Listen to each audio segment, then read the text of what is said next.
वडाचा phone काय आला? अण्णा hello. ए अण्णा पोरा.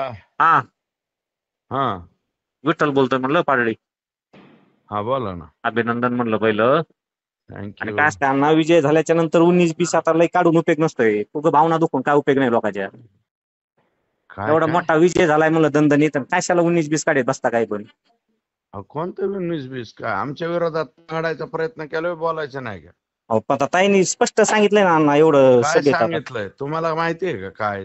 मग तुम्ही 8 दिवस आधी तरी बोलायचं ना. हे अरे मला तुम्हाला 8 दिवस काय अगोदर बी बोललो असतो ना.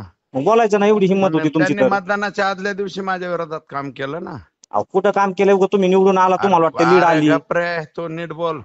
काय. मग कोणाशी एवढी हिंमत बोलतो? होती तर बोलायला पाहिजे होतं तुम्ही अरे अण्णा. तुझी हिंमत आहे तर ये ना तू इकडं. कुठं येतोस? मग सांगा कुठे येऊ. तू अरे हे तर ये ना आष्टीला. आष्टील येत होता तुम्ही, कुठं येतो हा, तिथं ये. पाहिजे तिथं. अरे ये. हे काय तू पुंचीराव नको निवडून आल्यावर शहाणपणा तुम्ही बोलू. लागले शहाणपणा नीट करायला. बोल.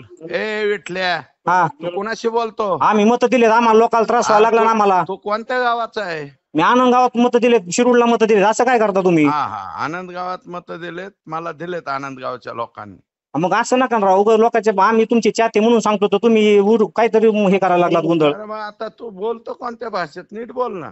मग चांगलं अण्णा, माझ्या तुम्हाला नीटच विरोधात बोलतोय. आदल्या दिवशी त्यांनी काम केलंय म्हणून मी बोललो. मग पुरावे द्या ना, तुम्ही काम केलंय तर आम्ही मान्य करू बा. चल ताईने काम केलंय आणि चला तुम्ही बोला तरी. पुरावेच आहेत, सगळे पुरावे आहेत. आणि द्या तिथं पुरावे जाहीर करा, म्हणजे सगळ्यांना आमच्यात आम्हाला तरी वाटतं बा शिरूर ताईने. तालुक्यातच विचार पुरावे काय आहेत. बरं विचारतो मी, परत बोलतो हा, तुम्हाला, थांबा. विचारू. हा जय हरी मंडळी, आपण बघत आहो आपल्या महाराष्ट्र न्यूज चॅनलवर सदरील ऑडिओ क्लिपची महाराष्ट्र न्यूज पुष्टी करत नाही याची सर्व दर्शकांनी नोंद घ्यावी आणि आपलं मत कमेंट बॉक्समध्ये नक्की नोंदवावं. आणि सुरेश धस आणि मुंडे समर्थक यांची कॉल रेकॉर्डिंग सर्व सोशल मीडियावर व्हायरल झालेली आहे आणि आपल्याही चॅनलवर आपण टाकलेली आहे.